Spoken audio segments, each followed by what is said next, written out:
लोकसभा चुनाव के लिए चौथे चरण की वोटिंग 13 मई को खत्म हो गई।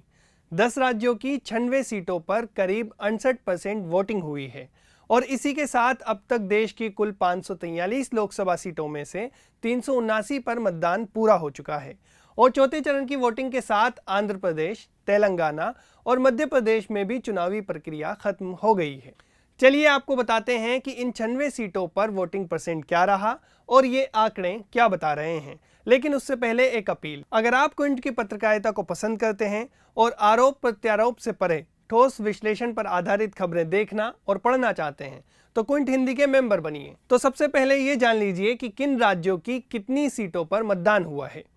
आंध्र प्रदेश की सभी 25 सीटों पर, तेलंगाना की सभी 17 सीटों पर, उत्तर प्रदेश की 13 सीटों पर, महाराष्ट्र की 11 सीटों पर, पश्चिम बंगाल की 8 सीटों पर, मध्य प्रदेश की 8 सीटों पर, बिहार की 5 सीट, झारखंड की 4 सीट, ओडिशा की 4 सीट और जम्मू कश्मीर की 1 सीट पर वोटिंग हुई है। अब 2019 के चुनावी नतीजों पर नजर डालें तो जिन 96 सीटों पर वोटिंग हुई है उनमें से एनडीए ने 47 सीटें जीती थी, जबकि विपक्षी इंडिया ब्लॉक में शामिल पार्टियों के पाले में 11 सीटें आई थी। अगर पार्टी के आधार पर देखें तो बीजेपी ने इनमें से 42 सीटें जीती थी, जबकि कांग्रेस महज 6 सीटों पर सिमट गई थी। सीट जीतने वाली पार्टियों में वे भी शामिल थी जिन्होंने किसी गुट का हाथ नहीं थामा था, जैसे आंध्र प्रदेश की सत्तारूढ़ वाईएसआर कांग्रेस पार्टी, इन्होंने 22 सीट जीती थी। तेलंगाना की पूर्व सत्तारूढ़ बीआरएस, इन्होंने 9 सीट जीती थी। एआईएमआईएम और बीजेडी ने 2-2 सीटों पर जीत हासिल की थी। इसके अलावा अविभाजित एनसीपी ने 1 और शिवसेना ने 2 सीटें जीती थी। 2014 के चुनाव में एनडीए ने इन 96 सीटों में से 56 सीटें जीती थी और इंडिया ब्लॉक की पार्टियों ने 11 सीटें जीती थी, जबकि 29 सीटें अन्य पार्टियों के पास गई थी।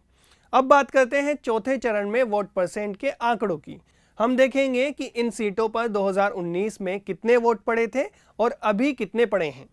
सबसे पहले आंध्र प्रदेश की बात करते हैं। आंध्र प्रदेश में मुकाबला मुख्य रूप से 2 गुटों में है। एक तरफ मुख्यमंत्री जगन मोहन रेड्डी के नेतृत्व वाली सत्तारूढ़ वाईएसआरसीपी है, वहीं दूसरी तरफ बीजेपी, चंद्रबाबू नायडू की टीडीपी और पवन कल्याण की जनसेना पार्टी एक साथ एनडीए गठबंधन के रूप में है।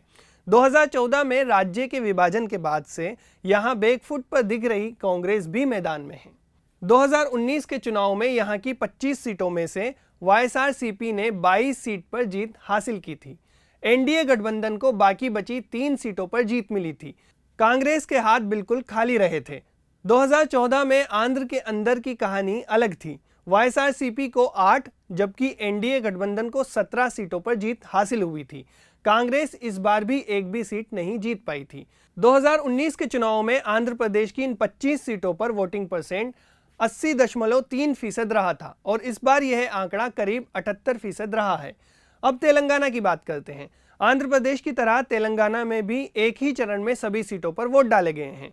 कांग्रेस कुछ महीने पहले बीआरएस सरकार को हटाकर यहां राज्य में सत्ता में आई है। ऐसे में पार्टी यहां मजबूत प्रदर्शन करने की उम्मीद कर रही है। बीजेपी को भी अपनी सीटें बढ़ाने की उम्मीद है। एक दशक पहले अपने गठन के बाद से राज्य पर शासन करने वाली बीआरएस को कड़ी टक्कर का सामना करना पड़ रहा है।